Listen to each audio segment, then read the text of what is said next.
Continuamos con el apartado 1.4, tipos de pruebas en las pruebas de rendimiento. Podemos diferenciar dos tipos, la prueba estática y la prueba dinámica.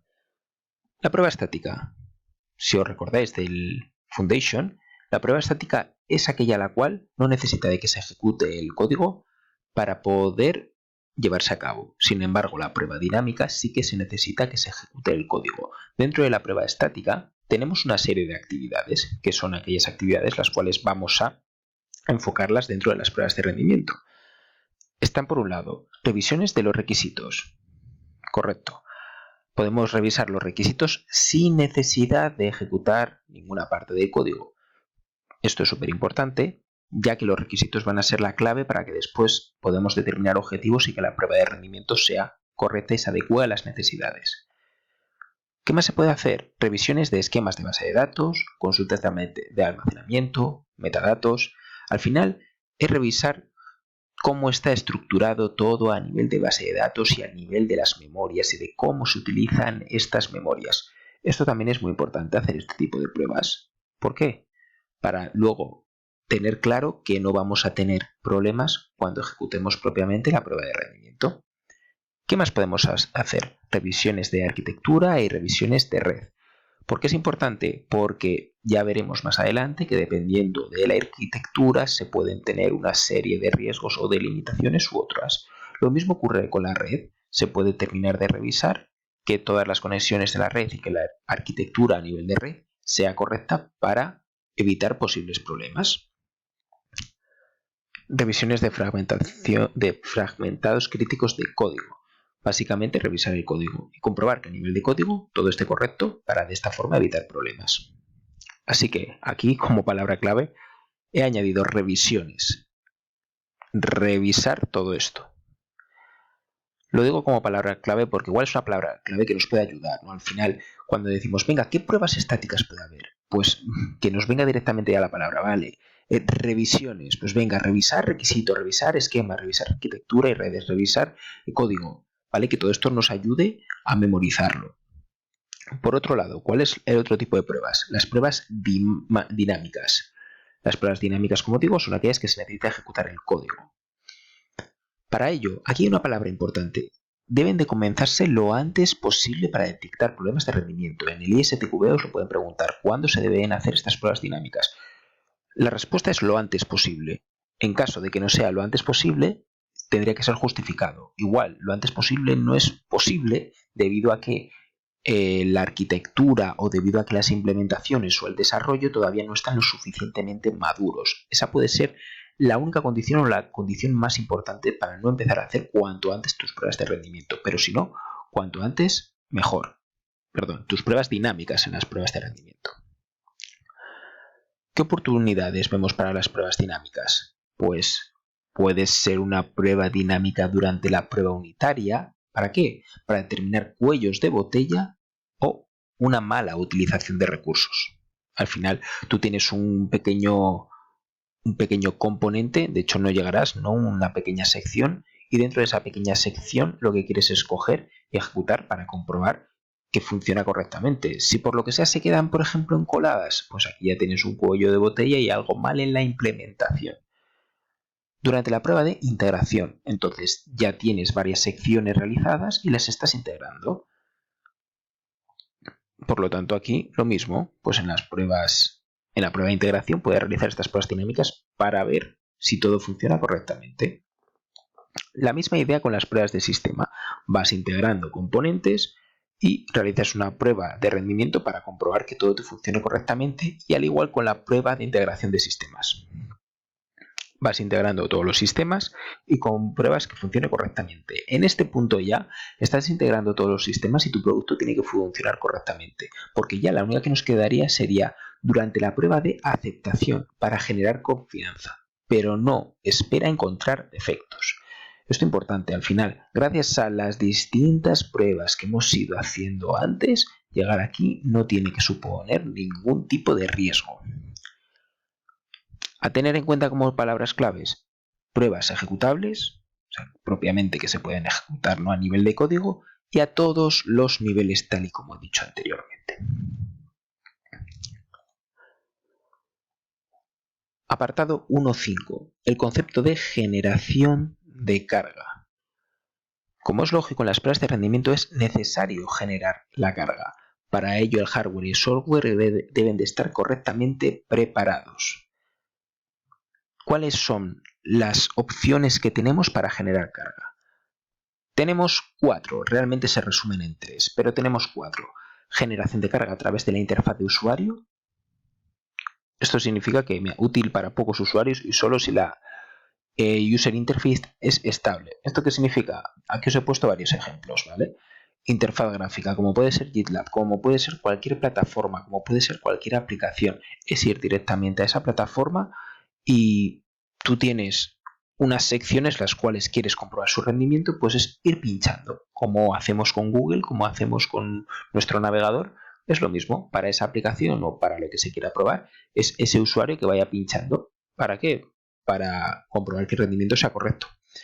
Me podéis decir, vale, pero una sola persona no va a generar mucha carga. Correcto. Por eso vamos a la segunda parte, generación de carga utilizando multitudes.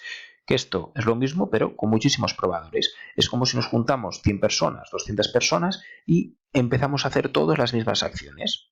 Vamos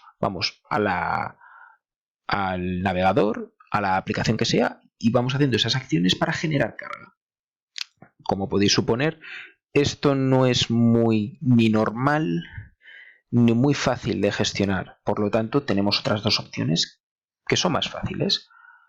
Tenemos, y más comunes, tenemos la generación de carga a través de la interfaz de programación de aplicaciones, a través de API, que es lo mismo, pero nos saltamos la User Interface. ¿Vale? Directamente ya muchas aplicaciones proporcionan APIs las cuales simulan acciones de los usuarios. Entonces, aquí por ejemplo tenemos la API de GitLab, ¿no? una de ellas en el cual pues se puede utilizar para generar carga. Si esa aplicación tiene una API, se puede utilizar. De esta forma, ya digo, nos saltamos la interfaz de usuario. Y de hecho es muy fácil generar carga porque aquí sí que podemos generar 100, 200, 300 y los 300 usuarios. ¿Cuál es la otra opción? Una mezcla entre las dos. La generación de carga utilizando protocolos de comunicación capturados. Lo que viene es capturar los protocolos que hay por detrás. Para ello, que se capturan las interacciones realizadas por el usuario. ¿Qué significa? Pues que haces una mezcla de las dos. Hay herramientas las cuales mediante la interfaz gráfica puedes capturar lo que se hace por detrás. Por eso he puesto más la API. No es en sí la API, son los protocolos que se utilizan por detrás. Veamos un ejemplo. Yo utilizo la plataforma JMeter para esto. Igual os puede ayudar. Por ejemplo, en este caso, JMeter tiene un elemento el cual te lo captura. Tú configuras el navegador, por ejemplo Firefox, lo configuras para que pase por el proxy de JMeter, le pulsas aquí en Start y ya todo lo que hagas en Firefox te va a ir pasando por ese proxy y te lo va a ir capturando. ¿Cómo puede ser? Mirad, como puede ser una petición de Google. Esto es una petición HTTPS, esto sería la URL de www.google.com y te lo está capturando. Te está capturando esta herramienta lo que nosotros estamos haciendo con la interfaz gráfica. Y al final eso no deja de ser más que un protocolo. Ya veis, protocolo HTTPS con un GET. ¿Vale? Te está capturando la información que se hace por detrás. Y es eso, ¿eh? Esto, según lo vas haciendo, te lo va capturando automáticamente. Por lo tanto, estás utilizando las dos partes. La interfaz gráfica, porque tú le vas pulsando, vas haciendo los pasos que tú quieres, pero te lo captura como protocolos, porque después tú puedes eliminar o puedes utilizar como quieras. Esta sería la cuarta opción que digo, de generación de cargas utilizando protocolos de comunicación capturados. Precisamente por esto, porque capturas lo que quieres hacer.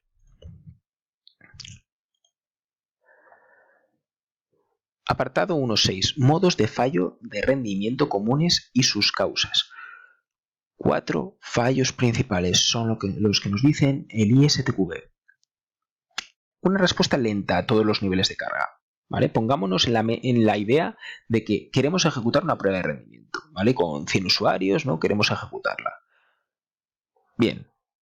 Imaginemos que la ejecutamos y nos encontramos que una respuesta lenta a todos los niveles de carga. Esto es uno de los posibles fallos.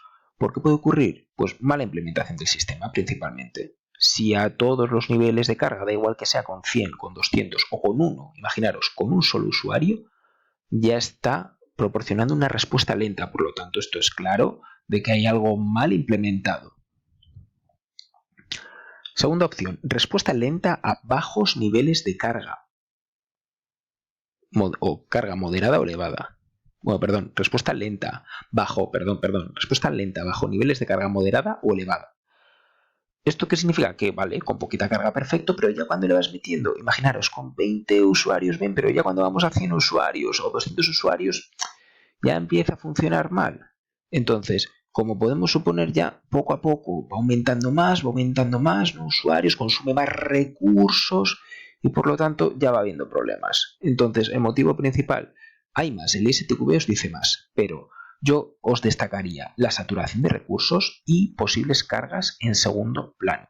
Al final puede ocurrir eso, que se te van quedando todas las pantallas, que se te van quedando elementos y comunicaciones abiertas en segundo plano, lo que puede hacer que esto incluso te consuma más recursos de la arquitectura y genere problemas. El tercero, respuesta degradada por el transcurso del tiempo. Si lo pensamos, esto es algo que debería ocurrir siempre, en mayor o menor medida, ¿no? Pero siempre. Siempre tiene que haber una degradación. Es verdad que generalmente los sistemas, si le metes una carga baja, no generan degradación, pero ya llega un punto, vamos a decir, de ruptura en el cual tú ya te vas dando cuenta, ¿no? de que se va saturando. Bueno, para este caso, una respuesta degradada por el transcurso del tiempo. Las causas que pueden ser, pues fugas de memoria. Al final es eso, vas aumentando y aumentando y aumentando y poco a poco, ¿no? Pues la memoria también se te va saturando, ¿no? Y vas teniendo problemas de propiamente las pilas, ¿no? Del elemento, y se te va saturando y te va haciendo esto una degradación. También fragmentación del disco, ¿no? Pues que también haya una saturación en la fragmentación y produzca esto. Un aumento de carga a la red la tenemos saturada y por lo tanto cuesta más que lleguen las peticiones y que se te devuelvan. Crecimiento de repositorios de archivos y crecimiento de base de datos. Al final, problemas de almacenamiento también, pero a nivel de base de datos. No es lo mismo tener una base de datos o un repositorio cualquiera, ¿vale? Pongámonos en la base de datos de 5.000 elementos que de 1.000.000 de elementos. Entonces, esto va a hacer, lógicamente, que cuando se le va a preguntar algo a la base de datos tarde más. Por lo tanto, una respuesta degradada en el transcurso de tiempo tiene sentido. Si hay muchísimos usuarios, puede hacer que a la hora de hacer consultas se sature la base de datos, ¿no? También porque sea muy grande y por lo tanto cuesta más que te devuelva una respuesta. Por último, manipulación de errores inadecuada, bajo cargas elevadas o excesivas. ¿Qué significa eso? Que el motivo principal, ¿vale? Al fin y al cabo tú los errores los tienes que manejar de forma adecuada, ¿vale? Da igual ya que sea cargas elevadas, se tienen que manejar correctamente. Para cargas elevadas, cuando tú tienes errores, puede ser el problema de unos recursos insuficientes. Puede ocurrir, ¿no? Al fin y al cabo, va de la manita igual con otros tipos de fallos, los cuales tú cuando ya tienes muchísima carga es más propenso a que falle, es más propenso a que tenga errores y una de ellas puede ser los recursos insuficientes. Pueden ser también colas, se te va encolando y llega un punto en el cual te puedes saltar un timeout, ¿no? Porque tienes demasiados elementos en colas. Pilas pequeñas, puede ser que es que en las pequeñas memorias, sabes, de los punteros no le dan para poder gestionar estos errores. O también puede ser por tiempos de espera rápidos, ¿vale? Este puede ser un motivo. ¿Qué significa tiempos de espera rápidos? Que al final, cuando te salta un error, igual una respuesta, imaginaros, os tarda un segundo, pero una respuesta de un error igual te tarda 100 milisegundos. Y dices, ahí va, que me está funcionando. No, porque te está devolviendo un error, no te está devolviendo la petición que te debe de pedir. Como conceptos clave, aquí se dicen en el ISTQB temas interesantes de regla de los 7 segundos, que en sí en el sector no tiene que haber más de 7 segundos, ¿vale? De cualquier petición no puede tardar más de 7 segundos, ¿vale? Es una idea que te dan aquí en el ISTQB. Y perfilado del rendimiento, vamos, una mejora del rendimiento del componente o sistema, para que sepáis este concepto. Dicho esto, nos vemos en el siguiente vídeo.